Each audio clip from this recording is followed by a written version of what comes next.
Hi, hello. Kumusta? Ate Kunching, have a blessed day. Ah, kumusta ka na dyan? Saka, good morning. Gusto ko lang ipaabot sa iyo ang aming pagbati ni Romy na happy 80th birthday, April 11, 2024. How blessed you are, Ate Kunching, na naging kaabot ka ng 80 years old. It's a blessing from God. Thank you very much. Sa kay Jeanlyn, yung binata namin na through here, na nakapag-greet kami sa iyo ng happy 80th birthday. Saka kumusta si Kuya Fred? Siguro na naalala mo po kami, Kuya Fred, di ba?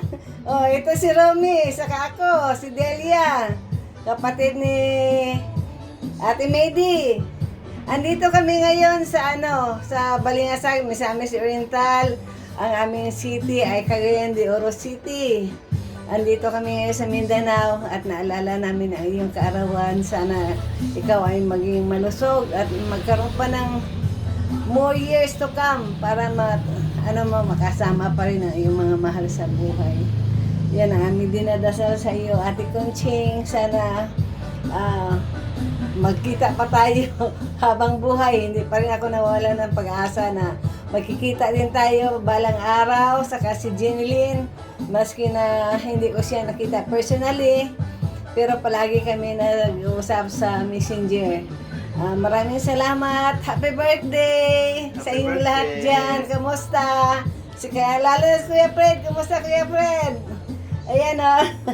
Andito kami ngayon. Salamat. At God bless. God bless, Ate Kunching. Maligayang kaarawan. Bye-bye. Love you. Bye-bye.